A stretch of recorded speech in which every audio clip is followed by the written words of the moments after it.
Okay, so if you look here, when we try to access a member, okay, member can be field, member can be method. So যখন একটা মেম্বারকে we want to use, we need to use the dot operator. আচ্ছা, এখন এই dot অপারেটরটা কোথায় use করতে হবে, কোথায় না করলে এটা implicit. So implicit versus explicit client. তা আপনাকে যদি ক্লায়েন্ট স্পেসিফাই করতে হয়, dot using dot is required. Okay, so আমি বলছি যে ID, now id is a field of student class. Now I cannot simply say id equal to some value, because id is not an independent integer, it is a member of a class. বুঝতে পারলেন বিষয়টা?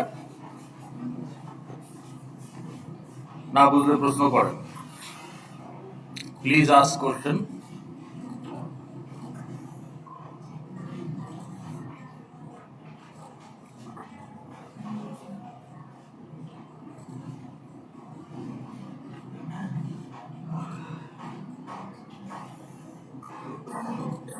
Let's see, আমাদের এটা থাকার কথা।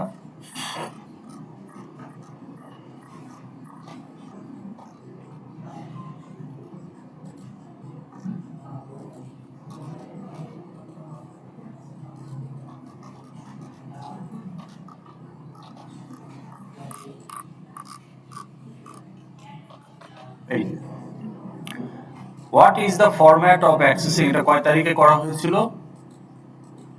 ফেব্রুয়ারির 5। তার আগে কবে ছিল? আচ্ছা ঠিক আছে, অসুবিধা নাই, এটাকে আমরা কেটে নিয়ে আসতেছি উপরে। আপনাদের সাথে মে 25, তারপরে হলো মে 26,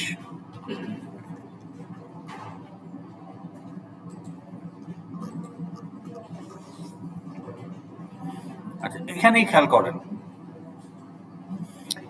এই যে প্রিন্ট, প্রিন্ট কি একটা মেথড, এবং এটার client K? Out. Now what do you mean by client? Client means client object. Okay. Now for most part it is object, but client also can be other than object. But for time being আমরা ধরে নিচ্ছি যে when you say client of a member, then an object is the client. Now if I say increase temperature, it's a method of AC class. তাহলে এই মেথডটা যখন কাজ করবে, what will happen? Temperature will be increased. How much? That can be given as parameter to that method. যে 26 parameter হিসেবে চলে গেল। So increase temperature মেথডে যখন কাজ করবে তখন সে 26 এ টেম্পারেচারটাকে সেট করবে। নাও দ্য কোশ্চেন ইজ, এই যে 26 এ সেট করবে, কোন এসিতে হবে এটা? এখানে তিনটা অবজেক্ট আছে, কোন এসিতে হবে? তার মানে আমাকে বলতে হবে যে এসি 1 ডট সেট টেম্পারেচার, তাহলে এই এসিতে হবে। যদি বলি যে এসি 2 ডট সেট টেম্পারেচার, তাহলে ওটাতে হবে। If I say AC 3 dot set temperature, তাহলে এটাতে হবে। তাহলে যে সেট টেম্পারেচার মেথড, এটা একটা মেম্বার, তাহলে মেথডকে যে কল করা হলো, কল করার জন্য caller need to tell who is the client object for this call. তাহলে আমি এই মুহূর্তে একটা কল করছি সেট টেম্পারেচার মেথড, আমি মানে আমি আর একটা, লেটস আমি একটা on click method, on action method. তাহলে অন অ্যাকশন মেথডের মধ্যে এসি ক্লাসের একটা মেথডকে কল করা হচ্ছে। তাহলে অন অ্যাকশন মেথড হচ্ছে caller method, set temperature method is called, and AC1 object is the client. So on action এর ভিতরে এই যে হ্যালো, গল্প করতেছেন কেন? নয়েজ হচ্ছে তো ক্লাসে। হ্যাঁ, তাহলে আপনি যদি ক্লাস না শুনেন বাইরে গিয়ে কথা বলেন, অসুবিধা নাই, কিন্তু ক্লাসের মধ্যে নয়েজ ক্রিয়েট করবেন না। তো তাহলে আমরা যখন একটা বডি লিখি, যেমন এই ক্ষেত্রে প্রিন্ট মেথডের কলারকে, নো, ক্লায়েন্ট হচ্ছে আউট, কলারকে, হ্যাঁ, না না না না, কলার অলসো ইজ এ মেথড। আপনি চিন্তা করেন, আপনি একটা শর্ট মেথড কল করছেন না, পাইথনে কল করছেন কিনা? এই যে শর্ট মেথডটাকে যে কল করা হলো, এই কল স্টেটমেন্টটা একটা মেথডের বডির ভেতরে আছে না? তাহলে যে মেথডের বডির ভেতরে আপনি কল স্টেটমেন্টটা লিখেছেন সেটা হচ্ছে কলার মেথড। তাহলে আমার একটা মেথড আছে, ধরেন কলার মেথডের কাজ হলো ফর এক্সাম্পল সলভ ইকুয়েশন, ঠিক আছে? এখন সলভ ইকুয়েশন মেথডের রেসপন্সিবিলিটি কি? ইকুয়েশনটা সলভ করা। এখন সেই সলভ ইকুয়েশনের জন্য যে 50 লাইনের কোড, তার মাঝখানে একটা লাইনে আপনি একটা স্কোয়ার রুট বের করতে হবে। সো আপনি স্কোয়ার রুট ফাংশন কল করেছেন। তাহলে স্কোয়ার রুট ফাংশনটাকে কল করা হলো কেন? সলভ ইকুয়েশন মেথডের সুবিধার জন্য। তাহলে এই স্কোয়ার রুট মেথডকে যে কল করা হলো, বেনিফিশিয়ারিকে, solve equation method. So solve equation method is the caller method. It's calling that square root method. তো তার মানে যে মেথডের বডিতে আরেকটা মেথড কল করা হবে, আসলে এই মেথড কলটা যে মেথডের বডির পার্ট তাকে হেল্প করতেছে। তার মানে ওটাই হচ্ছে আমার কলার মেথড। এখন এই মেথডটা যদি ইন্ডিপেন্ডেন্ট ফাংশন না হয়ে ক্লাসের মেথড হয়, তাহলে আমাকে বলতে হবে যে এই মেথডটা যে কল করলে রান হবে, সে কার কোন অবজেক্টের ডাটা নিয়ে কাজ করবে। সো আমাকে বলতে হবে অবজেক্ট 1 ডট দ্য মেথড, তাহলে সে অবজেক্ট 1 এর ফিল্ড নিয়ে কাজ করবে, ফিল্ড ভ্যালু, বা অবজেক্ট 2 ডট দ্য মেথড। তো তাহলে প্রিন্ট মেথডের বেনিফিশিয়ারি হচ্ছে শো নোট। শো নোটকে শো করতে হবে, তো শো করার প্রক্রিয়ার পার্ট হিসেবে সে আরেকটা মেথডকে কল করতেছে। তাইলে এই মেথডকে কল করার বেনিফিশিয়ারি হচ্ছে শো নোট মেথড। তার মানে শো নোট হচ্ছে কলার মেথড, প্রিন্ট হচ্ছে method which is called, out হচ্ছে তার ক্লায়েন্ট। তার মানে আউট হচ্ছে একটা অবজেক্ট। ওকে, কোন ক্লাসের? প্রিন্ট স্ট্রিম ক্লাসের। অবজেক্টের নাম, যেমন স্টুডেন্ট ক্লাসের অবজেক্টের নাম হতে পারে আসিফ, শফিক, A1 A2। হ্যাঁ না, আউট শোনেন, আপনি যখন বলতেছেন যে string name, name equal to আপনার নাম কোটেশনের মধ্যে দিলেন, এই নেমটা আসলে কি? না, ভ্যালু তো হচ্ছে যে আপনার নাম দিলেন কোটেশনের মধ্যে, ওইটা হচ্ছে value. Object of which class? String class. সেরকম আউটও একটা অবজেক্ট। তো এখন আপনি যদি বলেন এরকম, আউটের ক্লাস আছে, সেটা দেখাচ্ছি আপনাকে। আপনি যদি বলেন যে স্ট্রিং, বা আপনাকে আমি ইন্টেলিজেন্টই খুলে দেখাই,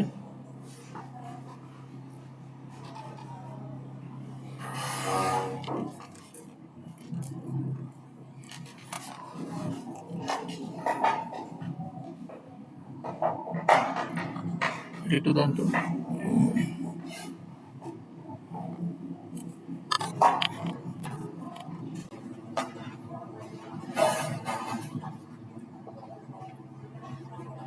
হ্যাঁ, ঠিক আছে। তো তাহলে আমি যদি আপনাকে এখানে দেখাই, কোন এক জায়গায় দেখালেই হবে।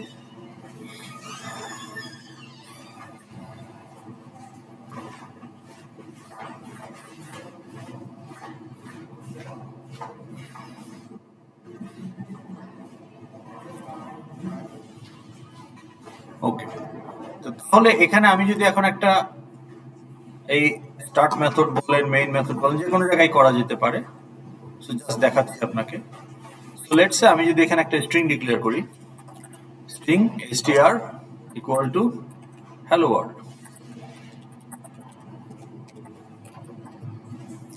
তাহলে str একটা অবজেক্ট অফ হুইচ ক্লাস? তাহলে স্ট্রিং ক্লাসের মেথড যদি আমি ইউজ করতে চাই, তাহলে একটা ক্লায়েন্ট লাগবে, সেটা মেথড কল করা অথবা ফিল্ড রিড রাইট করা, যেটাই করতে চাই ডট ইউজ করতে হবে। সো এখানে ক্লায়েন্ট হচ্ছে str। So if I say str dot, now see these are the methods of string class. তাহলে যে get bytes to lower case, হ্যাঁ, তাহলে হ্যালো ওয়ার্ল্ড, আমার যে হ্যালো ওয়ার্ল্ড ছিল এইটাকে সে লোয়ার কেসে কনভার্ট করে ফেলবে। ঠিক আছে, তাহলে আমি এবং টু লোয়ার কেসের রিটার্ন টাইপ কি দেখেন, টু লোয়ার কেসের রিটার্ন টাইপ কি, এই যে এখানে দেখাচ্ছে স্ট্রিং। তাহলে সে নিজের যে ভ্যালুটা আছে সেটাকে লোয়ার কেসে কনভার্ট করে স্ট্রিং হিসাবে রিটার্ন করবে। তো তাহলে আমি এখানে আরেকটা স্ট্রিং নিতে পারি, যে স্ট্রিং str2, সরি একসাথে দিতে হবে, str2 equal to str dot to lower case. আমি কোনো প্যারামিটার দিব না, তাহলে আমার নিজেকেই সে লোয়ার কেসে কনভার্ট করে রিটার্ন করবে। তাহলে এই যে শুধু টু লোয়ার কেস দিলে তো রান হবে না, কাকে সে লোয়ার কেসে কনভার্ট করবে, কোন অবজেক্টের ভ্যালুকে করবে, এটা অ্যালাউড না। It's not an independent global function, যেটা পাইথন আপনি করতে পারেন। তার মানে এটা একটা ক্লাসের মেথড, তার মানে ওই মেথডকে কল করতে হলে একটা ক্লায়েন্ট স্পেসিফাই করতে হবে। So in this case str হচ্ছে আমার ক্লায়েন্ট। মোস্ট কেসেস মানে নন অবজেক্ট ক্লায়েন্টও হতে পারে, সেটা আরেকটু অ্যাডভান্স লেভেলে গিয়ে আমরা আলোচনা করব, কিন্তু এখনকার মতো আপনি মাথায় ঢুকায় নেন ক্লায়েন্ট হচ্ছে একটা অবজেক্ট। সো আমি যদি আপনাকে বলি যে student class has a method calculate CGPA, তার মানে একজন স্টুডেন্ট নিজেই তার সিজিপিএ ক্যালকুলেট করতে পারে ইউজিং দ্য গ্রেডস। তাহলে ধরেন একটা গ্রেড অ্যারে আছে, স্ট্রিং অ্যারে গ্রেডস, এইটা হচ্ছে তার একটা ফিল্ড। স্টুডেন্ট ক্লাসের ফিল্ড হচ্ছে আইডি, নেম, ওকে, মেজর, মাইনর এবং অল দ্য গ্রেডস। তাহলে একটা স্ট্রিং অ্যারেও আছে যেখানে গ্রেডগুলো আছে, আর একটা স্ট্রিং অ্যারে আছে যে আপনার কত ক্রেডিট, গ্রেডগুলো।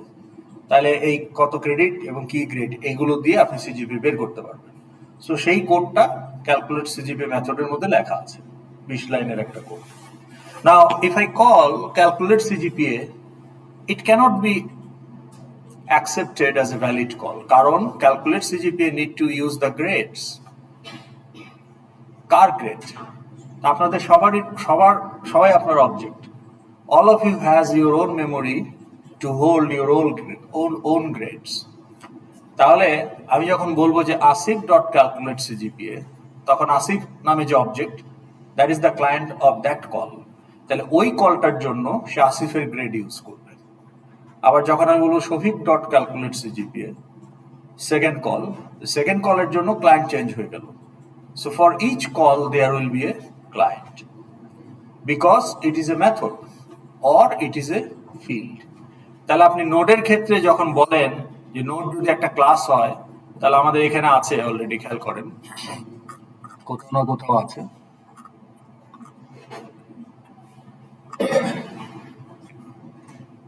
এখানে দেখেন।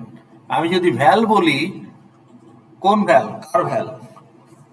নোড একটা ক্লাস, নোড ক্লাসের একটা ফিল্ড হচ্ছে ভ্যাল, আর একটা ফিল্ড হচ্ছে, আরো দুইটা ফিল্ড আছে নোড টাইপেরই, প্রিভিয়াস এন্ড নেক্সট। তাহলে নোড টাইপেরই দুইটা অবজেক্ট, প্রিভিয়াস এন্ড নেক্সট, আর একটা ইন্টিজার, এই তিনটা হচ্ছে আমার ফিল্ড। আর মেথড হচ্ছে প্রিন্ট নোড,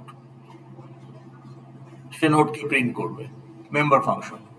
তাহলে আমি যদি প্রিন্ট নোডকে কল করতে চাই, তাহলে n1 dot print node, n1 into হচ্ছে object. So I cannot simply say print node, I have to say n1 dot print node অথবা n2 dot print node।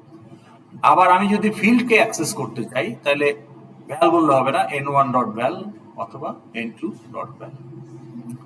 Now you see in these both cases, n1 dot val and also for print node, n1 dot print node, the client is specified.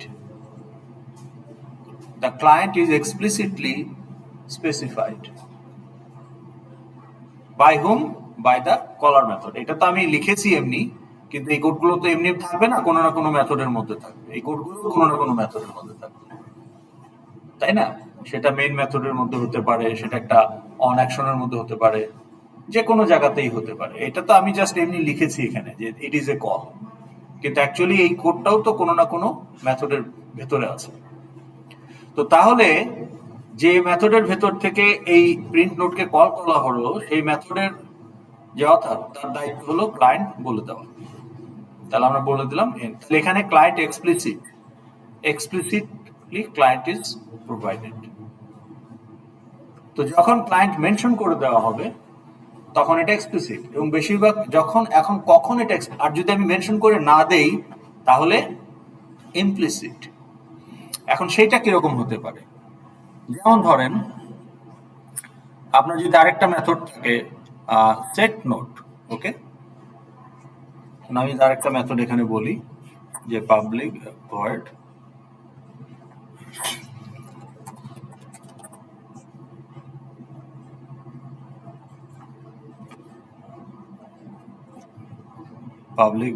Set note বা initialise note, ওকে। তাহলে আপনি একটা নোটকে যখন initialise করবেন আপনি বলতে পারেন যে আমার initial value of the val will be 0, so you can say, খেয়াল করেন যে val equal to 0 and previous and next equal to null। তাহলে এটাই হচ্ছে আমার ইনিশিয়ালাইজ নোট। তাহলে আমি একটা নোট ডিক্লেয়ার করলাম। এখন আমি যদি বলি যে n1 ডট ইনিশিয়ালাইজ নোট,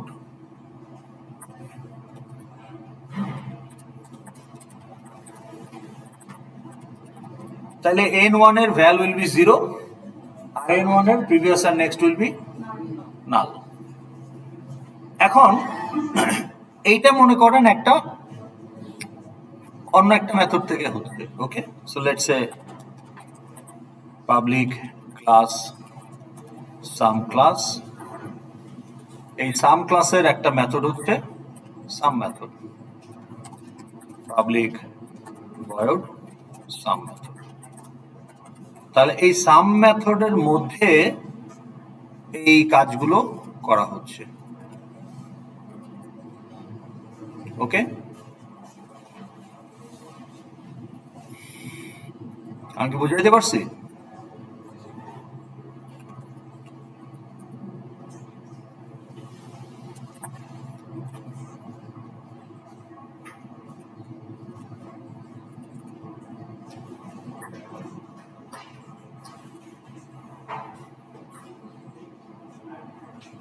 তাহলে এই যে সাম মেথড,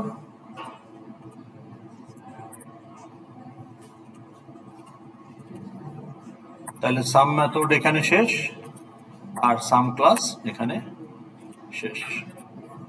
তাহলে আমাকে বলেন এই ইনিশিয়ালাইজ নোডের কলার কে? নো,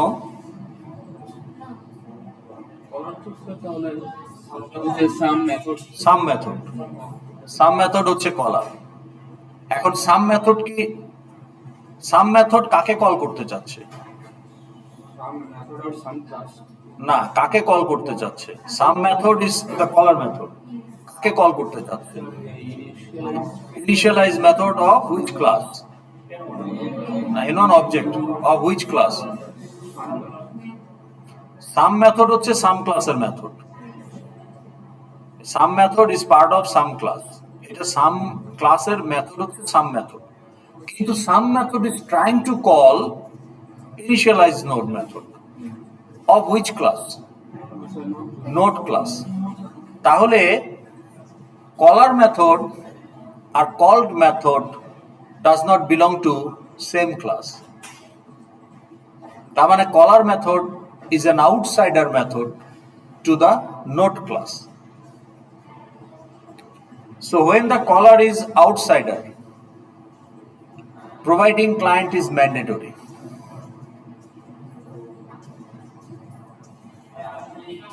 ঠিক আছে? So when initialize node is a method of which class? Method of which class? Huh? Node class. Now it is trying to access field of which class? Node class. এটি তো node class, এর class node. তাহলে এই node ক্লাসের method node ক্লাসের ফিল্ডকে use করতেছে। Field use করা মানে রিড করা বা রাইট করা, আর মেথড ইউজ করা মানে কল করা। তাহলে এই যে ভ্যাল নামের যে মেম্বার, এই মেম্বারটাকে ইউজ করতেছে ইনিশিয়ালাইজ নোড নামের আরেকটা মেম্বার। কিন্তু এরা কি দুইটা আলাদা ক্লাসের মেম্বার নাকি ক্লাসের মেম্বার? তাইলে এখানে ক্লায়েন্ট দেওয়াটা ম্যান্ডেটরি না, দেয় নাই, দিছে? এখানে কি দিছে যে something dot val equal to 0? দেয় নাই তো। কারণ হলো যখন বাইরের কেউ ইউজ করবে, খেয়াল করেন, এখন এই এসির একটা মেথড আপনি বললেন যে সেট টেম্পারেচার। এখন set temperature method need to use another method of AC class called regulate compressor. এখন রেগুলেট কম্প্রেসর মেথডকে কে ইউজ করতেছে? Set temperature method. এখন আমি তো একে রিমোট দিয়ে মেথড কল করে দিছি, রিমোটে বললাম 26, তাহলে set temperature method is call, parameter হচ্ছে 26, আর এটা যেহেতু এই এসি রিমোট, তার মানে ক্লায়েন্ট হচ্ছে এই এসি 1। তাহলে AC 1 dot set temperature call করে দেওয়া হলো। কে কল করলো? আমি। তা আমি তো আর এসির কেউ না, আমি তো আউটসাইডার। তাহলে আমি যে একটা আমার এই ফ্যাকাল্টির যে একটা মেথড আছে, সে এটা করলো। তো তাহলে বাইরে থেকে যেহেতু কলটা করা হলো, আমাকে বলতে হবে যে n1 ডট সেট টেম্পারেচার। কিন্তু সেট টেম্পারেচার যখন আবার রেগুলেট কম্প্রেসর মেথড ইউজ করবে, ওরই তো মেথড ওইটা, কাজে ওর আর ক্লায়েন্ট স্পেসিফাই করার দরকার নাই। কারণ সেট টেম্পারেচারের ক্লায়েন্ট যে, কল মেথডেরও ক্লায়েন্ট সেই হবে যদি একই ক্লাসের মেথড হয়। অর্থাৎ সিবলিং মেথড, সিবলিং বলতে একই ক্লাসের method. So if A sibling method কলস another method বা a method of a class use the field of the same class, client specify করাটা ম্যান্ডেটরি না। সো এটা অটোমেটিক বুঝে নিবে যে ক্লায়েন্ট যেহেতু বলা নাই, তাহলে কলার মেথডের ক্লায়েন্টই এই মেম্বারের ক্লায়েন্ট। তাহলে ইনিশিয়ালাইজ নোডের যে ক্লায়েন্ট হবে সেই ভ্যালের ক্লায়েন্ট, সেই প্রিভিয়াসের ক্লায়েন্ট, সেই নেক্সটের ক্লায়েন্ট। দেওয়ার কোনো প্রয়োজন নাই, অপশনাল। কিন্তু অপশনাল নট ফরবিডেন না।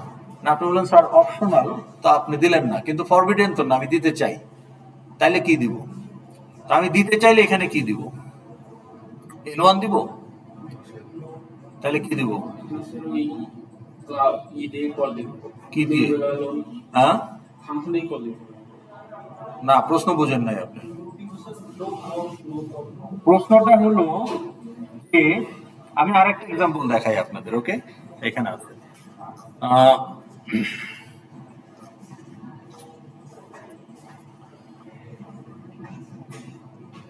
এই যে দেখেন, student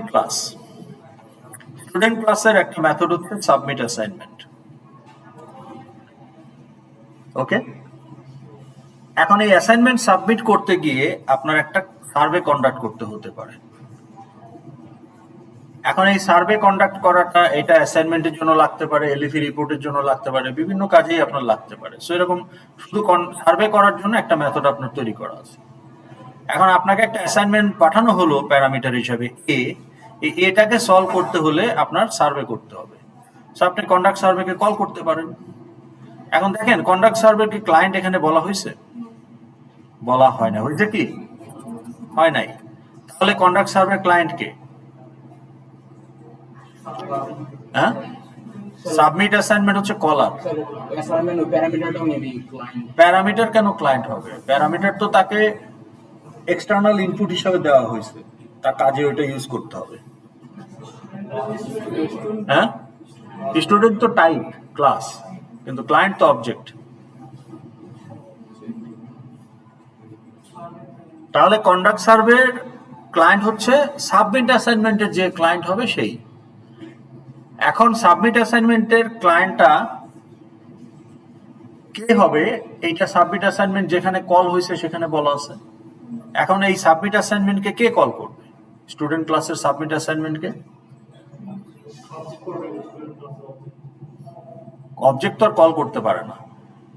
object can be client, call করে আরেকটা মেথড। একটা মেথড যখন কল করা হয়, তার যে কলার সেটাও একটা মেথড।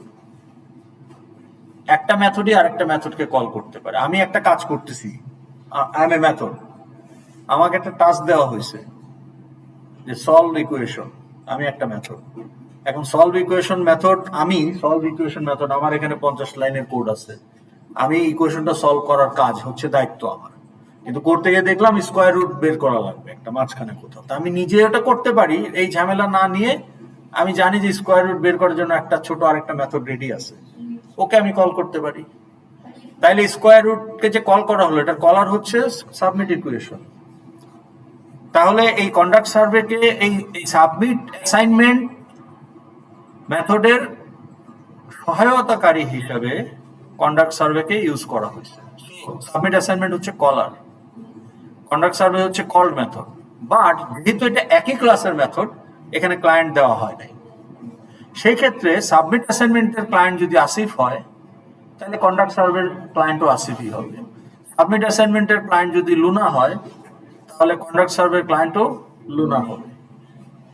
তাহলে এই সাবমিট অ্যাসাইনমেন্টের ক্লায়েন্ট আসিফ না লুনা, এটা আবার কে ঠিক করবে? যে সাবমিট অ্যাসাইনমেন্টকে কল করবে সে ঠিক করবে। তাহলে সাবমিট অ্যাসাইনমেন্টকে কে কল করে? স্টুডেন্ট ক্লাসের সাবমিট অ্যাসাইনমেন্টকে লজিক্যালি চিন্তা করেন, কোন ক্লাসে? আপনি কি বলবেন যে সাবমিট অ্যাসাইনমেন্ট সাবমিট করতে তাকে? তাইলে কে বলবে আপনাকে সাবমিট অ্যাসাইনমেন্ট? হ্যাঁ, ফ্যাকাল্টি ক্লাসের। গুড। তাহলে কারণ ফ্যাকাল্টি আপনাকে অ্যাসাইনমেন্ট সাবমিট করতে বলবে। তাহলে ফ্যাকাল্টি ক্লাস দেখেন, এই যে ফ্যাকাল্টি ক্লাসের একটা মেথড আছে গিভ অ্যাসাইনমেন্ট। গিভ অ্যাসাইনমেন্টের মধ্যে সে একটা অ্যাসাইনমেন্ট ডিক্লেয়ার করলো, অ্যাসাইনমেন্টকে সেট করলো, অ্যাসাইনমেন্ট একটা ক্লাস। তারপরে আমি একটা স্টুডেন্ট অ্যারেতে সেকশন 8 স্টুডেন্ট নামে একটা স্টুডেন্ট টাইপের অ্যারে নিলাম। ওখানে আমার ডাটাবেজ অ্যাক্সেসর ক্লাসের গেট স্টুডেন্ট লিস্ট মেথড দিয়ে প্যারামিটার হিসেবে আমি কোর্স আইডি অ্যান্ড সেকশন দিয়ে দিলাম অ্যাজ এ স্ট্রিং। ওই প্যারামিটারটাকে ইউজ করে ডাটাবেজ অ্যাক্সেসর ক্লাসের গেট স্টুডেন্ট লিস্ট মেথড আমাকে একটা স্টুডেন্ট অ্যারে রিটার্ন করবে, যার মধ্যে আমার এই সেকশনের স্টুডেন্টরা থাকবে। তো তাহলে এই যে এখন আমি লুপ চালালাম এই অ্যারেটাকে ব্রাউজ করার জন্য, তাহলে এস হচ্ছে আমার এই অ্যারের এলিমেন্ট যার স্টুডেন্ট অবজেক্ট। তাহলে এই দেখেন এই স্টুডেন্ট অবজেক্ট হচ্ছে আমার ক্লায়েন্ট অফ সাবমিট অ্যাসাইনমেন্ট। তাহলে এই এস হচ্ছে আমার প্রথমবার যখন লুপ ঘুরবে তখন এই অ্যারের এই যে সেকশন 8 স্টুডেন্ট 0 এটা হবে এস। পরের বার যখন লুপ ঘুরবে তাহলে সেকশন 8 স্টুডেন্টস অফ 1 ওইটা হবে এস। ওকে, পরের বার সেকশন 8 স্টুডেন্টস অফ 2 ওইটা হবে এস। তার মানে এস হচ্ছে ডিফারেন্ট অবজেক্ট, লুপ যোগ করতে থাকবে, অবজেক্ট চেঞ্জ হতে থাকবে। তাইলে আমার প্রত্যেকটা স্টুডেন্টকে ক্লায়েন্ট বানিয়ে, আমার যদি 40টা স্টুডেন্ট থাকে, এই অ্যারেতে যদি 40টা অবজেক্ট থাকে, তাহলে লুপটা 40 বার ঘুরবে এবং এক একবার আমি এক একজনকে ক্লায়েন্ট বানিয়ে সাবমিট অ্যাসাইনমেন্ট মেথড কল করে দিচ্ছি। আর কল করার সময় তাকে সাপ্লাই দিয়ে দিচ্ছি this is the assignment A1।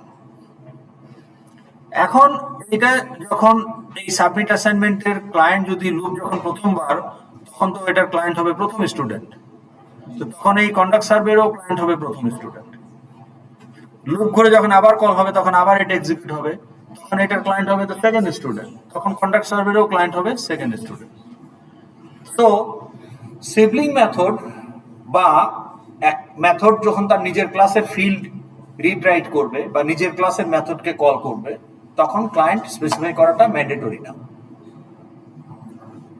কারণ এটা কম্পাইলার বুঝবে যে এটা একই ক্লাসের মেথড বা ওই ক্লাসেরই ফিল্ড। সো দেয়ারফোর কলারের ক্লায়েন্টই এদের ক্লায়েন্ট, কাজেই না বলে নাই, কোনো অসুবিধা নাই। কলারের যে ক্লায়েন্ট থাকবে ওই মুহূর্তে এদের ক্লায়েন্টও তারাই হবে, সেই হবে। ঠিক আছে। এখন যে প্রশ্নটা ছিল যে এইটা অপশনাল বাট নট ফরবিডেন, তার মানে আপনি চাইলে ক্লায়েন্ট এখানেও দিতে পারেন।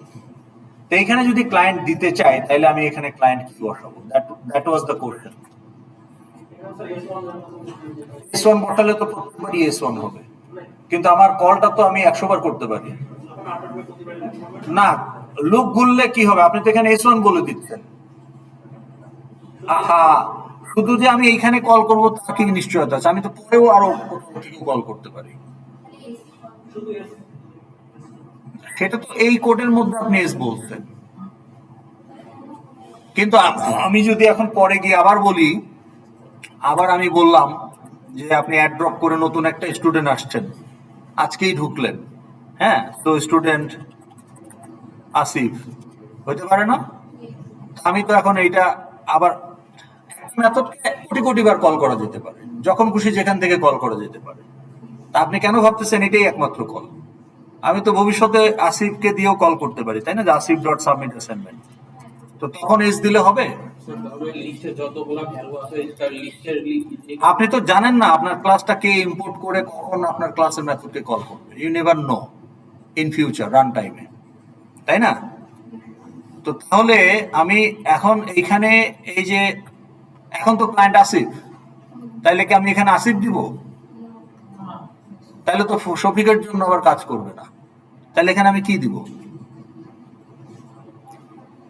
সো তখন এটা হচ্ছে দিস, দিস হচ্ছে একটা স্পেশাল কিওয়ার্ড, এটা একটা pointer, this pointer it refers to the client, current client. Okay, আপনার ক্লায়েন্টের নাম নিয়ে মাথা ব্যথার দরকার নাই। This is a special reference, it refers to an object, automatic. আপনাকে বলতে হবে যে প্রিভিয়াস ইকুয়াল টু নাল, অথবা previous next equal to new node, অথবা previous equal to head, something বলতে হবে আপনাকে, কিন্তু দিসকে কিছুই বলতে হবে না, দিস অটোমেটিক পয়েন্ট করে কারেন্ট যে অবজেক্ট, কারেন্ট যে ক্লায়েন্ট তাকে পয়েন্ট করে। এখন হু ইজ কারেন্ট ক্লায়েন্ট, এটা হচ্ছে কোশ্চেন। এখন ধরেন আপনাকে আমি যদি বলি, ধরেন আমি যদি এখন বলি যে str1 ডট রিভার্স, তাহলে আমি একটা স্ট্রিংকে রিভার্স করতে চাচ্ছি। ওকে, আবার বললাম str2 ডট রিভার্স, তাহলে এটা কোন ক্লাসের মেথড এক্সিকিউট হচ্ছে? এখানে স্ট্রিং ক্লাসের, একই ক্লাসের মেথড কল্ড টুয়াইস, দুইবার কল করা হয়েছে। তাইলে প্রথমবার যখন এক্সিকিউট হবে তখন কিছুটা টাইম দরকার এক্সিকিউট হওয়ার জন্য। সো ধরেন টাইম ফ্রেম বা টাইম টাইম টাইম কি বলে, টাইম লাইন t1, এই t1 সময় ধরে রিভার্স মেথডটা এক্সিকিউট হইল ফার্স্ট টাইম। সেকেন্ড টাইম এই টাইম লাইন t2 তে এই একই রিভার্স মেথড আবার এক্সিকিউট হইল, কিন্তু এই টাইম লাইন t1 অর্থাৎ এত সেকেন্ড, এত মাইক্রোসেকেন্ড থেকে এত মাইক্রোসেকেন্ড পর্যন্ত, whatever is the timeline, so during t1 this will point to str1, and during t2 this will point to str2। এটা কি বুঝতে পারছেন? আচ্ছা, এখন ধরেন এখানে আপনি অন্য একটা স্টেটমেন্ট বললেন যে str ডট, বা ধরেন str বললেনই না, এখানে আপনি বললেন যে system dot out dot print, okay, অথবা আপনি বললেন যে z equal to X plus Y, অন্য একটা কাজ করলেন, তাই না? তাইলে এই যে টাইম, এটা ধরেন t4, এটা ধরেন time line t1, t2,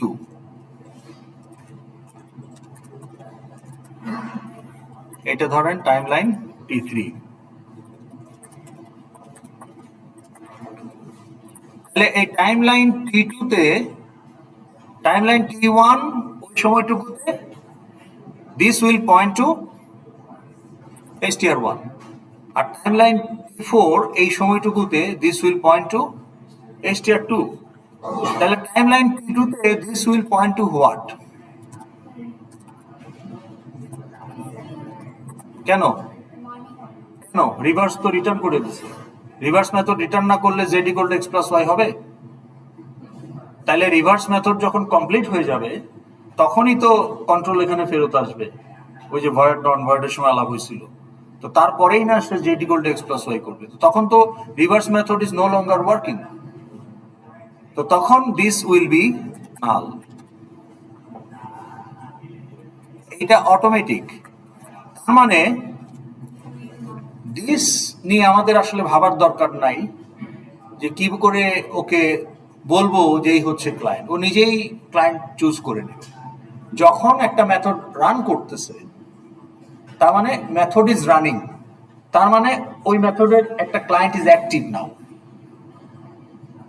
method যদি রান না করে, there is no client active.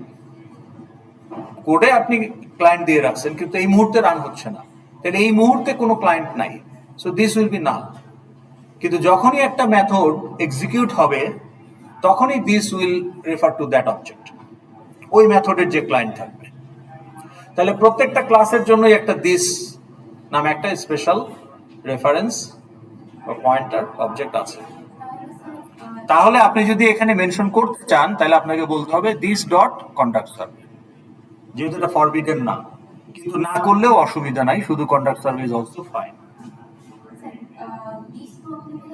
Current client, current client, active client, current active client. হ্যাঁ হ্যাঁ হ্যাঁ হ্যাঁ। এখানে দিস দিবেন কিভাবে? এটা তো ফ্যাকাল্টি, দিস দিলে এটা ফ্যাকাল্টি ক্লাসের অবজেক্ট হয়ে যাবে। কারণ কলার হচ্ছে ফ্যাকাল্টি ক্লাসের মেথড। এখানে দিস দিলে এটা হবে ফ্যাকাল্টি ক্লাসের method submit assignment, which does not exist। আপনি তো স্টুডেন্ট ক্লাসের মেথড কল করতে চাচ্ছেন, ঠিক আছে? তাহলে এটা আমরা বুঝতে পারলাম বিষয়টা কি।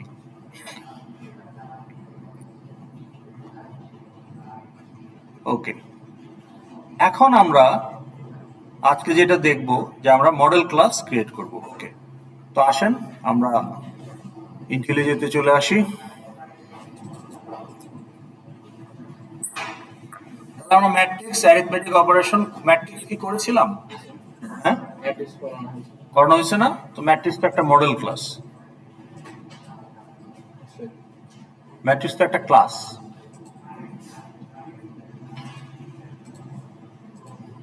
কোথায় করানো হয়েছে? হ্যাঁ হ্যাঁ হ্যাঁ, ঠিক আছে। দেখেন ম্যাট্রিক্স একটা ক্লাস না, পাবলিক ক্লাস ম্যাট্রিক্স ক্লাস কিনা? ওকে, আচ্ছা ঠিক আছে, ম্যাট্রিক্সের এটা থাকুক। আমরা তাহলে আরেকটা এখানে প্রজেক্ট করি, সেখানে লেটস সে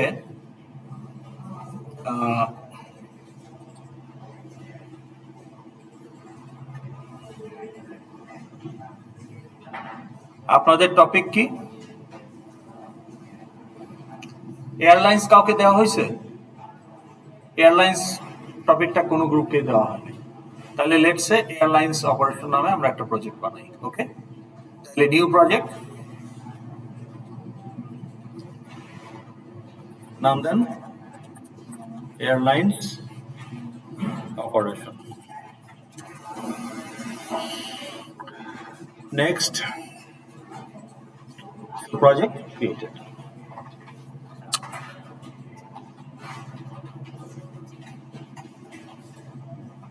আমি যদি এখন এটা রান করি, আমার হ্যালো ওয়ার্ল্ড আসতেছে, ওয়েলকাম টু জাভা এফএক্স।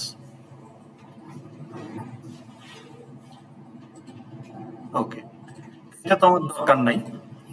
তাহলে এখন প্রথমে আমার সোর্সে গিয়ে আমাকে কন্ট্রোলার ক্লাস তো থাকবেই, মডেল ক্লাসও ক্রিয়েট করতে হবে, because airlines operation need model classes.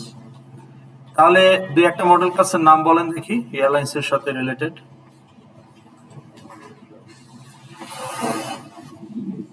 Ticket, তারপর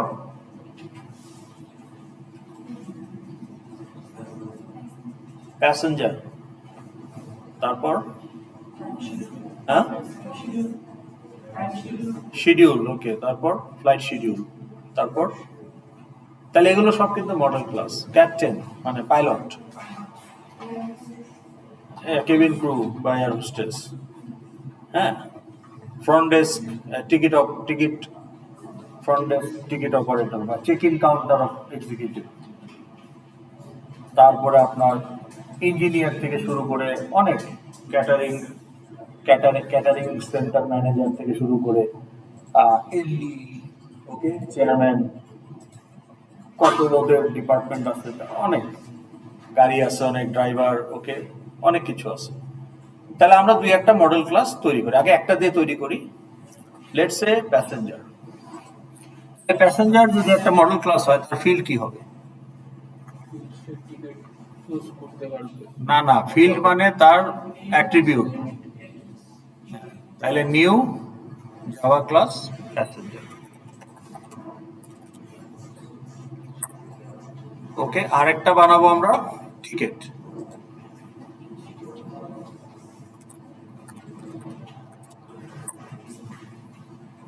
আচ্ছা, এখন প্যাসেঞ্জার ক্লাসে কি থাকবে? ফিল্ড।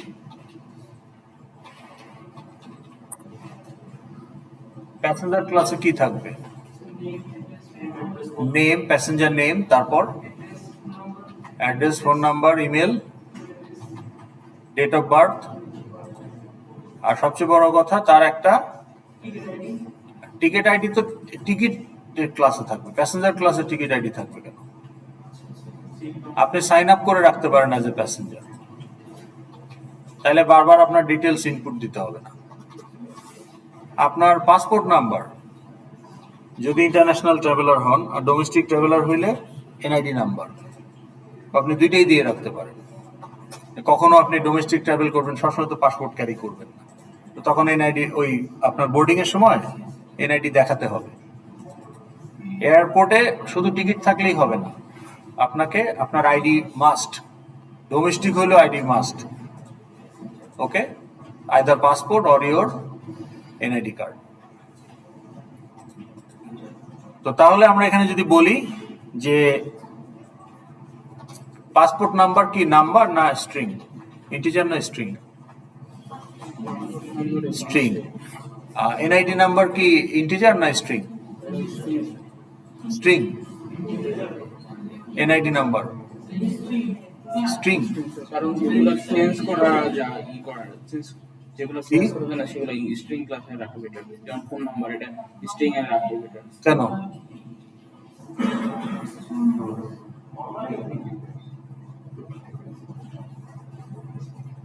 মানে what is your logic to decide যে এনআইডি নাম্বার স্ট্রিং হবে না ইন্টিজার হবে? কেন এটা মনে করছেন? সংখ্যাবাদ অন্য কিছু নাই, ক্যারেক্টার, নন ডিজিট কোনো ক্যারেক্টার এখানে নাই। তাহলে এটা পাসপোর্ট নাম্বারে লেটার থাকে, একটা শুরু হয় একটা লেটার দিয়ে, তার মানে passport number cannot be a numeric value, it has to be string. Phone নাম্বারে আপনি ওই যদি প্লাস তারপর লিডিং জিরো এগুলো রাখতে চান, এগুলো একটা ইন্টিজারে রাখতে পারবেন না, ওই জন্য ফোন নাম্বার স্ট্রিং হতে পারে। কিন্তু এনআইডি আপনি ইন্টিজারও রাখতে পারবেন না, কারণ ইন্টিজারের রেঞ্জ হচ্ছে 4 bytes, 2 to the power 32, which is 4 billion। তার মানে negative 4 billion to positive 4 billion. তার মানে 2 বিলিয়ন বা 4 বিলিয়ন যাই ধরেন, বিলিয়ন মানে 100 কোটি, তো কোটি মানে 8 ঘর, 8 ডিজিটে কোটি হয়। তাইলে 100 কোটি হয়, বা 100 কোটি বা 200 কোটি 400 কোটি যাই বলেন, 10 ডিজিট। কিন্তু আপনার এনআইডি তো 10 ডিজিটের বেশি, 16 ডিজিট, তাহলে ইন্টিজারে রাখবেন কি করে? তো তখন আপনাকে লং ইউজ করতে হবে। ঠিক আছে? আচ্ছা, তো তাহলে private long NID, private string passport number, তারপরে আপনার নেম থাকবে, যেহেতু স্ট্রিং আপনি এখানেই দিয়ে দিতে পারেন, কমা নেম, কমা অ্যাড্রেস, জেন্ডার দিতে পারেন, জেন্ডার লাগে তো জেন্ডারও স্ট্রিংই দিতে পারেন। আর কি লাগবে? প্যাসেঞ্জার ডিটেলসে ইমেইল, ফোন নাম্বার, ইমেলও আপনি স্ট্রিং হিসাবে দিতে পারেন। ফোন নাম্বার যদি আপনি ওই যে কান্ট্রি কোড টোড সহ দেন, প্লাস ক্লাস সহ, তাহলে স্ট্রিং দিতে পারেন।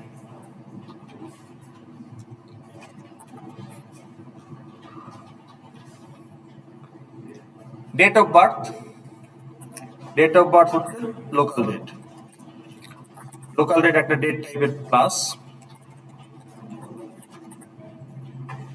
Date of birth. তো লোকাল ডেট যেহেতু একটা লাইব্রেরি ক্লাস, ওটাকে ইম্পোর্ট করতে হবে। তো ইম্পোর্ট করে ফেললাম, এই যে দেখেন ইম্পোর্ট হয়ে গেছে Java dot time dot local date.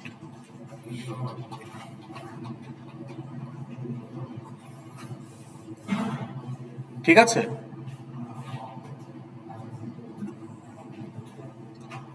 আচ্ছা এখন খেয়াল করেন, আমরা বলেছি আমাদের ক্লাসটা পাবলিক ক্লাস, আর ফিল্ডগুলোকে আমরা বলছি কি প্রাইভেট। তাহলে পাবলিক প্রাইভেট আসলে জিনিসটা কি? মানে এই পাবলিক প্রাইভেট দিয়ে আমরা আসলে কি মিন করি? স্কোপ, স্কোপ অফ মেথড বা ফিল্ড বা ক্লাস। ওকে, স্কোপ। তাইলে আপনার এখানে এটা কত নম্বর পেজ? জুন 2 কি লাস্ট ছিল? জুন 2 মনে হয় লাস্ট ছিল। ওকে, ঠিক আছে। এটা কয় নম্বর পেজ? এটা 12 নম্বর পেজ।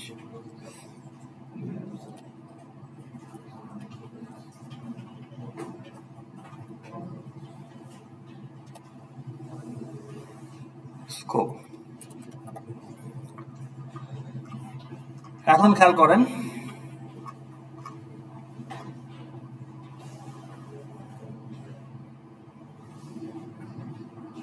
আচ্ছা এখন হোয়াট ইজ দ্য স্কোপ? তো স্কোপ হলো, আমরা যদি এটাকে কপি করে নিয়ে আসি,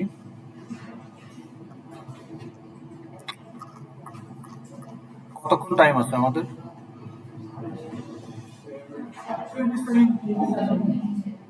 25 মিনিট আছে, যথেষ্ট টাইম আছে।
ওকে,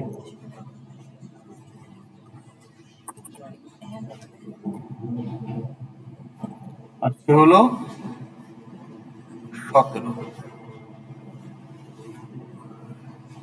আচ্ছা, এখন আমাদের জাভাতে আরেকটা জিনিস দেখতে হবে, সেটা হলো যে হোয়াট ইজ, আমরা যখন বলছি একটা অবজেক্ট ডিক্লেয়ার করি, খেয়াল করেন এই যে প্যাসেঞ্জার, প্যাসেঞ্জার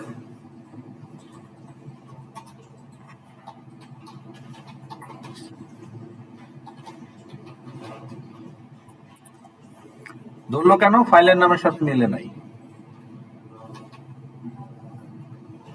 ফাইলের নাম আর ক্লাসের নাম must be same.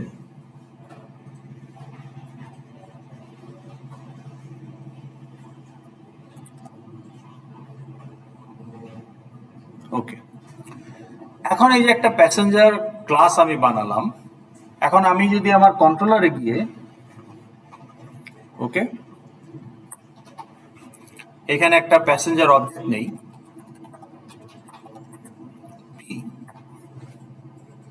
Make sense, কারণ প্যাসেঞ্জার একটা type, now it's part of my project. তাহলে আমি প্যাসেঞ্জার নামে একটা ক্লাস বানিয়েছি, so now passenger is a type, so P is an object. Yes or no? কথা বলেন, কথা না বললে হবে না।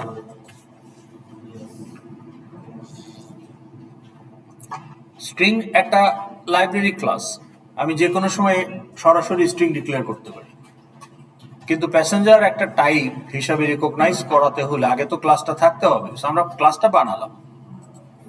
নাও লেটস সে প্যাসেঞ্জার ক্লাসে আমরা যদি এখন একটা মেথড রাখি, show passenger info, okay, so void show passenger info. এইখানে ধরেন আমি আমার যে লেভেলটা আছে সেই লেভেলে আমি এই ইনফোটা দেখাতে চাই, তাহলে আমার লেভেলের নাম কি? আমি এখানে একটা স্ট্রিং রিটার্ন করব, okay, so let's say get passenger info. Get passenger info মানে রিটার্ন টাইপ হবে স্ট্রিং, কারণ প্যাসেঞ্জার ইনফরমেশন গুলো আমি একটা স্ট্রিং আকারে রিটার্ন করব। তাহলে আমি এখন একটা স্ট্রিং নেই, স্ট্রিং str, ইনিশিয়ালি এটাকে আমি এমপি করে রাখলাম, তারপরে ফাইনালি আমি রিটার্ন str করব। এখন str এর মধ্যে আমি আমার ফিল্ডের ভ্যালুগুলো দিব, কারণ প্যাসেঞ্জার ইনফো দেখাতে চাচ্ছি, রাইট? বুঝতেছেন বিষয়টা? আচ্ছা, তো তাহলে আমি যদি এখানে স্ট্রিং রিটার্ন করতে চাই তাহলে কি করতে পারি, অথবা আপনি যদি ভয়েড করে শো করতে চান কনসোলে সেটাও করতে পারেন, সেক্ষেত্রে সেটা দিয়ে আগে করি তাহলে void show,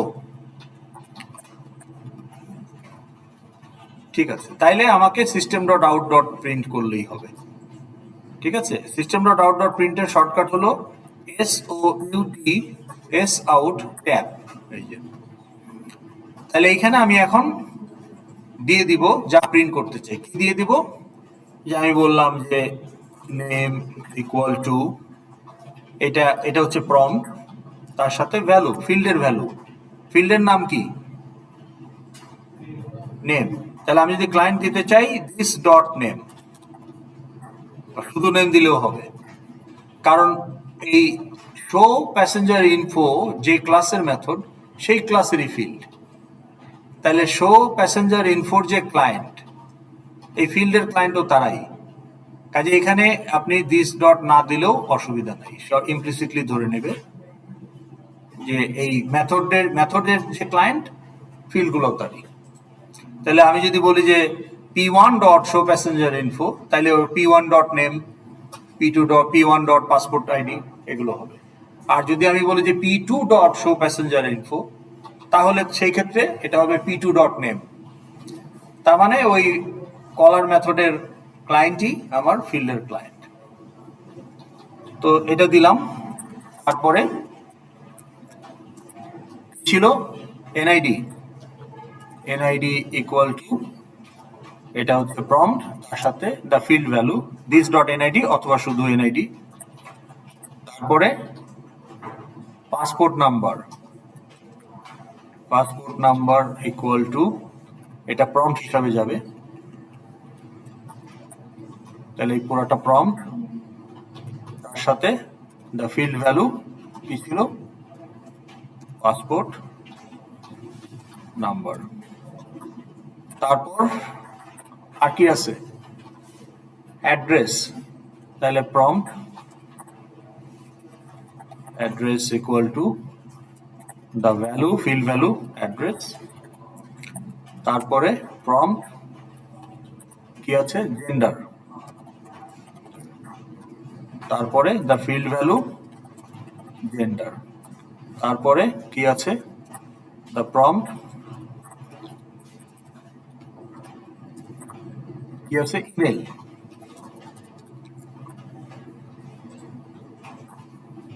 the value email, তারপরে কি আছে, ফোন এবং ডেট অফ বার্থ। তাহলে প্রম্পট ফোন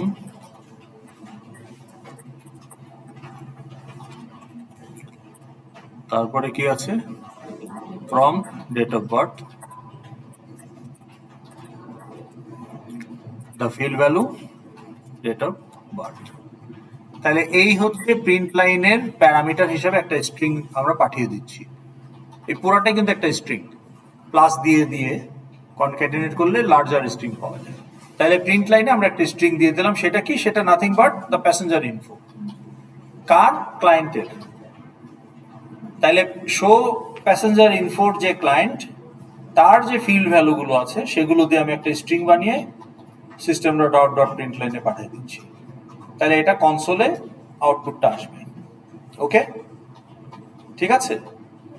আচ্ছা, এখন খেয়াল করেন যে এই যে নেমগুলো ইউজ করলো, কে ইউজ করলো, নেম, অ্যাড্রেস, এনআইডি, এই একই ক্লাসের একটা মেথড, তাই না?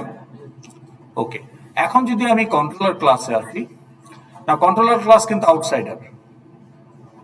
ওকে, আচ্ছা, প্রথম কথা হলো যে আমি যদি এখন বলি যে P dot show passenger info, দেখেন এটা মেথড চলে আসছে লিস্টে অলরেডি। ও আমাকে এরর দেখাচ্ছে লাল কালি দিয়ে, খেয়াল করেন, এটা কি দেখতে পাচ্ছেন? Red underline. রেড আন্ডারলাইন মানে it will not be build error. তাহলে কম্পাইলার আমাকে বলছে, খেয়াল করেন কি বলছে, variable P might not have been initialised. এই কথাটার মানে হলো, এই যে পি আমরা ডিক্লেয়ার করলাম, হোয়াট ইজ পি? অবজেক্ট। ওকে, এখন এখানে একটা জিনিস খেয়াল করেন, ভেরি ইম্পর্টেন্ট, এভরিবডি প্লিজ। আমরা যখন একটা ভেরিয়েবল ডিক্লেয়ার করি ইন্টিজার এক্স, তখন কি তার মেমোরি অ্যালোকেট হয়ে যায় না? ডিক্লেয়ার করলেই আপনার মেমোরি অ্যালোকেশন হয়ে যাচ্ছে। কিন্তু আপনি যখন অবজেক্ট ডিক্লেয়ার করেন তখন ওইটার কোনো মেমোরি থাকে না, কারণ অবজেক্টের মেমোরি ডাইনামিক্যালি অ্যালোকেট করতে হয় ফর এফিশিয়েন্ট গার্বেজ কালেকশন জাভাতে। তো তাহলে আমি এই যে বললাম পি, এখন কিন্তু পি হচ্ছে নামে আছে, বাস্তবে নাই। Okay, now let's say newly married couple, they are expecting a baby. এখন বাবা মা খুব এক্সাইটেড, তারা বলল যে আমাদের বাবা, মানে বেবি যদি ছেলে হয় তার নাম হবে বাবু। ওকে, আর যদি মেয়ে হয় তার নাম হবে বেবি। তো ভালো কথা। তাহলে যে বাবু যে আপনি নাম ঠিক করলেন, বাবু কি এক্সিস্ট করে? বাবু তো হয়ই নাই এখন। বাবু does not exist in this universe, just conceive করেছে বেবি, বাট নাম কিন্তু ঠিক হয়ে গেছে। অবজেক্ট ডিক্লারেশন হচ্ছে সেই রকম ব্যাপার, যে আমি নাম ঠিক করে রাখছি, কিন্তু object require some space in the memory, RAM বা হার্ড ডিস্ক বা ডাটাবেস। তো তাহলে আমার যতক্ষণ পর্যন্ত মেমোরি অ্যালোকেটেড না হচ্ছে ততক্ষণ পর্যন্ত আমি বলতে পারবো না যে এটা একটা আসল object. It's not instantiated. Instance মানে তার একটা অস্তিত্ব আছে। সো যতক্ষণ পর্যন্ত মেমোরি অ্যালোকেট করা না হবে ততক্ষণ পর্যন্ত আমরা অবজেক্টটাকে বলতে পারবো না যে এটা অবজেক্ট ইনস্ট্যান্স। আমরা এটাকে বলবো ক্লাস হ্যান্ডেল। মানে আমি একটা নাম ঠিক করে রাখলাম যেটা কিনা একটা মেমোরি অ্যালোকেট হলে ওটাকে রেফার করতে পারবে, but unless the memory is allocated it is null. তাহলে এটাকে ক্লায়েন্ট হিসাবে কোথাও ইউজ করা যাবে না, এটা তো নাল। নাল মানে জানেন? Byte zero. Byte zero is never allocated for any storage. এই জন্য বাইট জিরোকে নাল হিসাবে, তার মানে যার কোনো মেমোরি নাই তাকে বাইট জিরো দিয়ে রাখে, ওর আসলে কোনো মেমোরি নেই, ওর অস্তিত্ব নাই। তাহলে যে অবজেক্টের অস্তিত্ব নাই সে অবজেক্টকে আমি বলতে পারবো না ইটস এ ক্লাস ইনস্ট্যান্স, আমাকে বলতে হবে এটা ক্লাস হ্যান্ডেল। তাহলে at this point P is class handle. কিন্তু আমি যখন মেমোরি অ্যালোকেট করে ফেলবো বলতে পারি যে পি, ধরেন এটা বললাম P1, ওকে, আমি বললাম যে P1 ইকুয়াল টু, আমি এখন বলতে চাই allocate new memory of what type, new memory of what type, আপনি যখন প্যাসেঞ্জার টাইপ, তাহলে প্যাসেঞ্জার, গুড। এই এখন আমি দেখেন P1 dot show passenger info has no issue. কিন্তু আমি যদি একই সাথে P2 দেই এবং P2 এর জন্য যদি একই কথা বলি যে P2 dot show passenger info, now error, কারণ P2 অ্যাকচুয়ালি কোনো অস্তিত্ব নাই, এটা নাও। তাহলে আমার অবজেক্ট ডিক্লেয়ার করলেই হবে না, ওটাকে ইনস্ট্যান্সিয়েট করতে হবে। এখন ইনস্ট্যান্সিয়েট আমি P1 কে পরে করলাম, পরেও করতে পারি, ডিক্লেয়ার করার সময়ও করতে পারি, এটা আমার সুবিধা।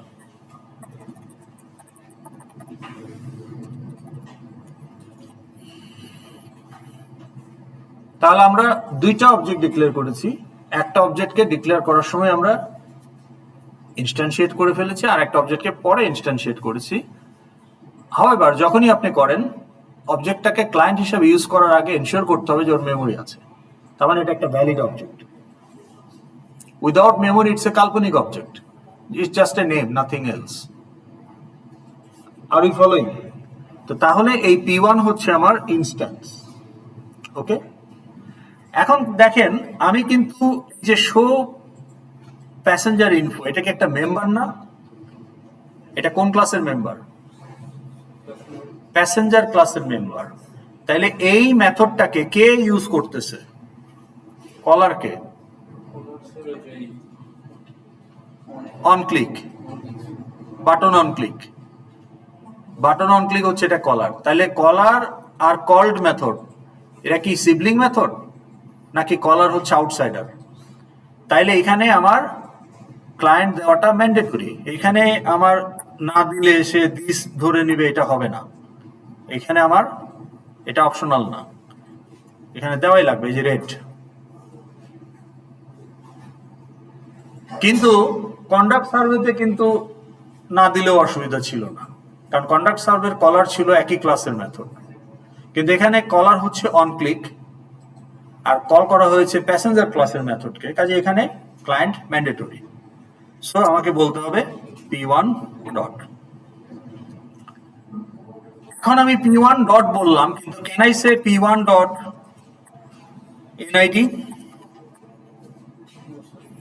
কেন রেড দেখাচ্ছে? Not allowed.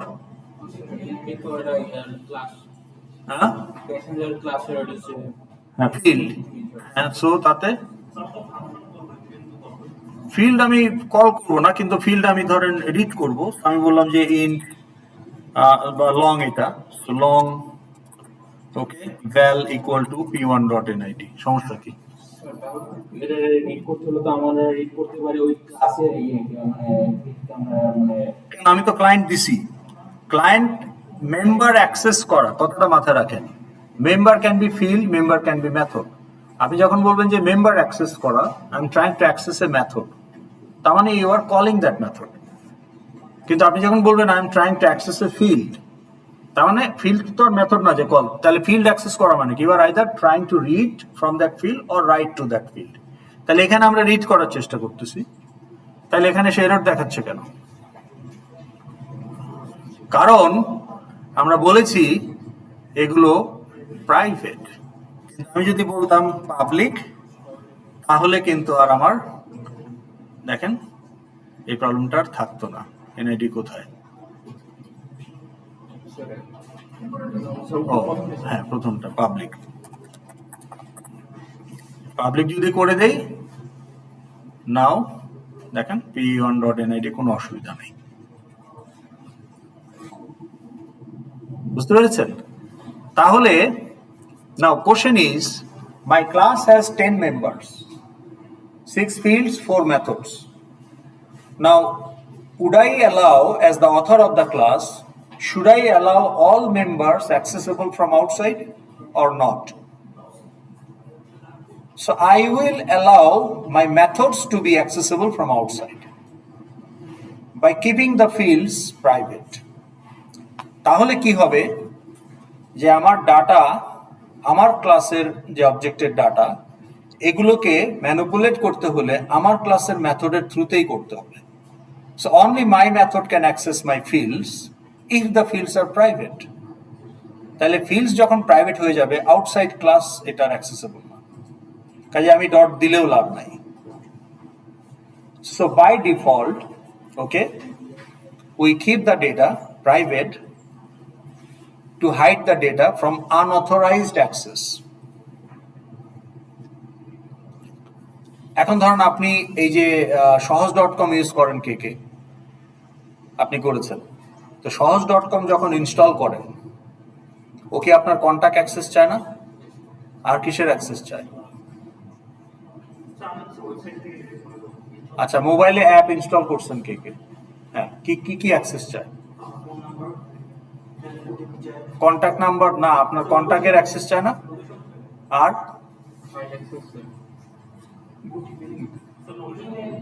না ওইটা তো অন্য জিনিস, কিন্তু আপনার ফোনের কি অ্যাক্সেসটা সে চায়? হ্যাঁ, কন্টাক্ট চায়, হ্যাঁ, গ্যালারি অ্যাক্সেস চায়, হ্যাঁ, কিন্তু কন্টাক্ট তো চায়। এখন আপনি চিন্তা করেন যে সহজ.com আপনার কন্টাক্ট লিস্ট দিয়ে তার কি কাজ? ওয়াই? আপনার অ্যাড্রেস, ফোন নাম্বার, ইমেল দরকার, আপনি ক্লায়েন্ট, আপনি টিকিট কাটবেন, আপনার বন্ধু তালিকায় কারা আছে এটাতে ওর কি কাজ? সো বাই ডিফল্ট আপনার contact list is protected by the operating system, Android বা আইওএস যেটাই বলেন। By default, no app has access to your contact. No, unless you give the permission. So by default, they're private for protection. So if you feel that they might abuse your contact list, then you may not give the permission. এখন কোনো app accept করে না, কোনো app বলে যে আমি ইউজই করতে দিব না দিলে, সেটা অন্য জিনিস। তো তাহলে by default you should protect your data from unauthorised access. এখন আপনি বলেন যে যদি আমার ডাটা পাবলিক না থাকে তাহলে তো কেউই আমার ডাটা ইউজ করতে পারবে না। কেন পারবেন? আপনি নিজের মেথড প্রোভাইড করেন বিভিন্ন পারপাসের জন্য, যে আপনি একটা মেথড প্রোভাইড করছেন যে show field values, show passenger info, তো এটা আপনারই মেথড। তা আপনার মেথড তো আর আপনার ডাটা নিয়ে আনওয়ান্টেড কিছু করতেছে না। কিন্তু আপনি যদি ডাটা ওপেন করে দিয়ে রাখেন উইথ দ্য ট্রাস্ট যে সে রিড করবে, কিন্তু সে রিড করতে গিয়ে যে আপনার কোনো ডাটাকে চেঞ্জ করে দিচ্ছে না, হাউ ডু ইউ নো? একটা বাইরের মেথডকে তো আপনি ট্রাস্ট করতে পারেন না, কিন্তু আপনার মেথড দিয়ে তো আপনি সেটা করবেন না। আপনার মেথড দিয়ে আপনি এক্স্যাক্টলি যা করার কথা সেটাই করবেন, কারণ আপনারই লেখা code. That is Y on principal we keep the fields private and allow the methods to be called from outside, so keep the methods public. বুঝতে পেরেছেন? ওকে, এখন এইখানে খেয়াল করেন যে আমরা যখন একটা এই নিউ মেমোরি অ্যালোকেট করি তখন অ্যাকচুয়ালি আমরা ইনস্ট্যান্স ক্রিয়েট করি। ওকে, আচ্ছা, এখন স্কোপ বলতে কি বুঝি আমরা? স্কোপ হচ্ছে একটা ব্লকের মধ্যে যা থাকবে সেটাই তার স্কোপ। ব্লক বলতে আমরা এই যে ফাংশন বা মেথডের বডি থাকে একটা ব্লক, সেকেন্ড ব্র্যাকেট, তাইলে ওটা একটা স্কোপ। আপনি লুপের মধ্যে আমরা ব্লক দেই, ফর লুপ একটা ব্লক ওপেন হয়, ব্লক ক্লোজ, সেটা একটা স্কোপ। আপনার যে if, else if, switch case, এগুলোতে আমরা ব্লক ইউজ করতে পারি। ব্লক বলতে এটা। ওকে, একটা ক্লাসেরও বডি থাকে, সেখানেও ব্লক থাকে, ক্লাসেরও একটা ব্লক থাকে। ওকে, এরকম বিভিন্ন জায়গায় আমরা ব্লক ইউজ করে থাকি। তাহলে এক একটা ব্লক কিন্তু এক একটা স্কোপ। কিন্তু এটাও সত্যি যে ব্লকের ভেতরে আবার ব্লক থাকে, যেমন ক্লাসের যে ব্লক তার ভেতরে আবার মেথড ব্লক, আবার মেথড ব্লকের ভেতরে লুপের ব্লক। কাজেই প্রত্যেকটা ব্লক এক একটা স্কোপ।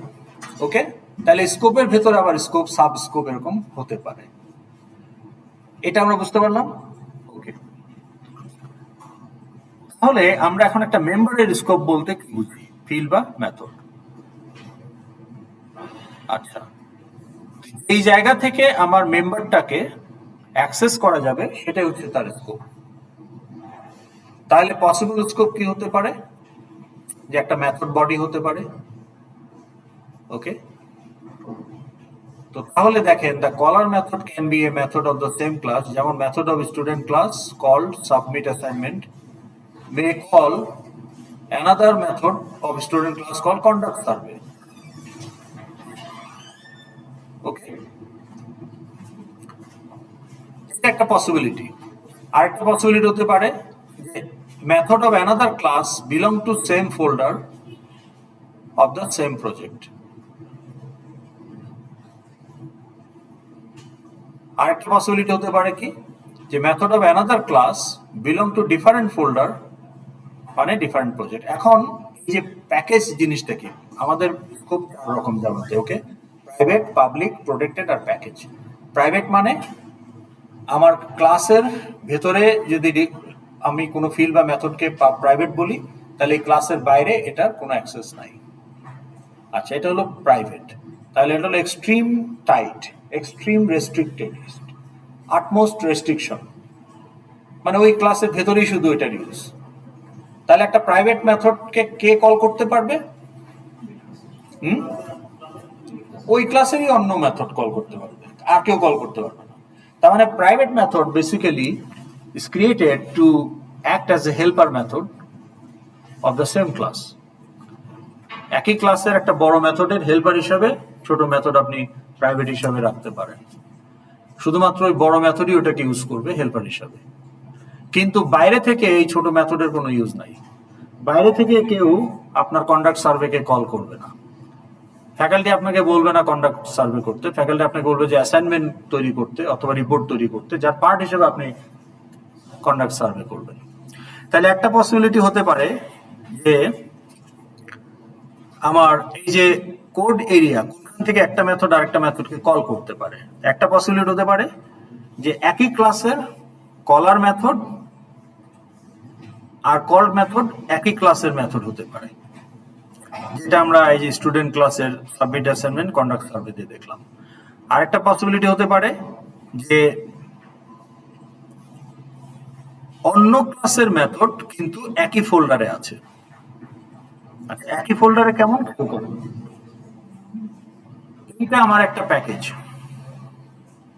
ওকে, এখন আমি যদি এই জাভার আন্ডারে আরেকটা প্যাকেজ তৈরি করি, নিউ, এই যে প্যাকেজ, আমি এখানে বললাম ইউটিলিটি, ছোট হাতের হয় প্যাকেজগুলো। তাহলে দেখেন ইউটিলিটি নামে আমার একটা প্যাকেজ হয়ে গেল। এখানে আমি কিছু ক্লাস রাখতে চাই, লেটস সে ক্যালকুলেটর, তারপরে ধরেন ক্যালেন্ডার। তাহলে আমার এখানে দুইটা ইউটিলিটি প্যাকেজ আছে, ক্লাস আছে। এখন এই ক্যালেন্ডার ক্লাস আর ইউটিলিটি এই ক্যালকুলেটর ক্লাস কি ফোল্ডারে আছে না?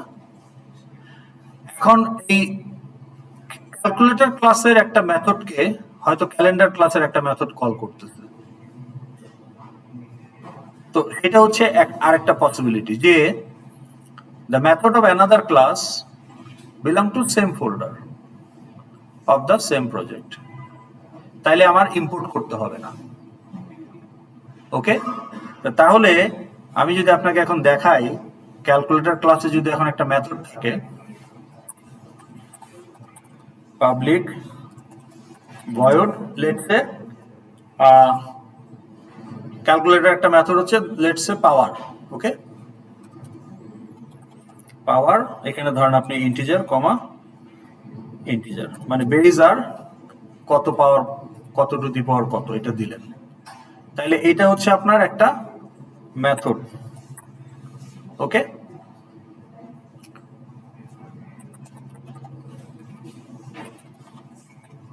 তাহলে এই পাওয়ার নামে একটা মেথড আছে ক্যালকুলেটর ক্লাসে। এখন ক্যালেন্ডার ক্লাসে ধরেন আপনি একটা মেথড বানালেন,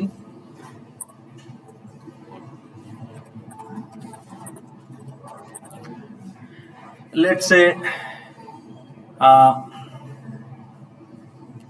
set capacity okay of event. এইখানে আপনার পাওয়ার মেথডটা ইউজ করা দরকার। এখন আপনি যদি এখানে পাওয়ার মেথডটা ইউজ করতে চান, আপনার একটা ক্যালকুলেটর অবজেক্ট লাগবে। Calculator c equal to new calculator, instance create করতে হবে, মেমোরি অ্যালোকেট করতে হবে, হয়ে গেল। এখন আমি বলতে পারি যে সি ডট পাওয়ার ওকে 2,5। তাহলে দেখেন এখানে কিন্তু কোনো প্রবলেম নাই।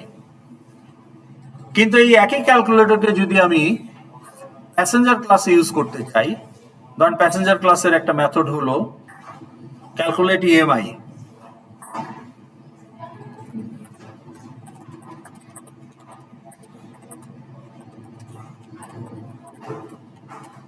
মানে টিকিটের পয়সাটা সে ইএমআই তে দিবে, ওকে।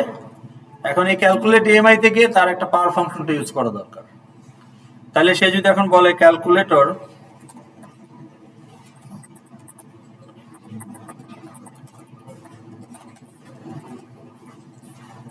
এখন প্রবলেম, এখন বলছে আমি ক্যালকুলেটরকে চিনি না, can't resolve the symbol calculator. কারণ কি, একই ফোল্ডারে নাই।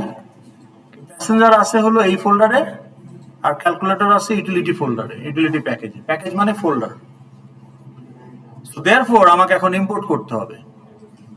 এই যে ইম্পোর্ট ক্লাস, এই যে দেখেন ইম্পোর্ট চলে আসছে, যে import utility dot calculator, utility প্যাকেজের ক্যালকুলেটর ক্লাসটা ইম্পোর্ট করে নিয়ে আসা হয়েছে এই ক্লাসে।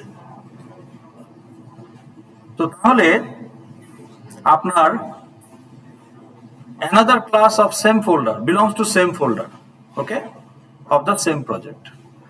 আরেকটা হতে পারে another class belong to different folder of the same project. আরেকটা হতে পারে যে আপনার লাইব্রেরি ক্লাস। তাহলে এই প্যাকেজ একটা স্কোপ, এটার মানে হলো যে একই ফোল্ডারে আছে, তাহলে ফোল্ডারের মধ্যে তারা একজন আরেকজনের জিনিস ইউজ করতে পারবে। মানে একটা ক্লাস একই ফোল্ডারের আরেকটা ক্লাসের মেথডকে কল করতে পারবে বা ক্লাসটাকে ইউজ করতে পারবে যদি প্যাকেজ স্কোপ হয়। আর যদি পাবলিক স্কোপ হয় তাহলে যে কোনো প্যাকেজের যে কোনো ক্লাসই এটাকে ইউজ করতে পারবে। সেম প্যাকেজ হলে ইম্পোর্ট দরকার নাই, ডিফারেন্ট প্যাকেজ হলে ইম্পোর্ট দরকার। আর যদি প্রাইভেট হয় ইম্পোর্ট টিম্পোর্ট কিছুই করা যাবে না, শুধুমাত্র ওই ক্লাসের যদি মেম্বার প্রাইভেট হয় শুধু ওই ক্লাসের অন্যান্য মেম্বার থেকেই সেটাকে ইউজ করা যাবে। আর ক্লাস যদি প্রাইভেট হয় তাহলে আসলে এইটা নিয়ে পরে আলোচনা করতে হবে। তাহলে এই হচ্ছে আমাদের স্কোপ। তাহলে এখন আপনাদের যাওয়ার আগে একটা জিনিস আপনি আমাকে বলেন, এই যে প্যাসেঞ্জার ক্লাসের এতগুলো ফিল্ড সবই তো আমরা প্রাইভেট করে দিলাম, ধরেন আমরা সবগুলাই প্রাইভেট করে দিলাম, ওকে।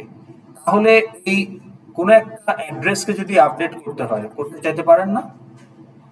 তাহলে আপনার অন অ্যাকশন মেথড থেকে এই আপনার অ্যাড্রেস ফিল্ডটাকে আপডেট করবে। কারণ আপনি একটা এফএক্সএমএল এ নিউ অ্যাড্রেস টাইপ করছেন, টাইপ করে বাটন ক্লিক করছেন আপডেট অ্যাড্রেস।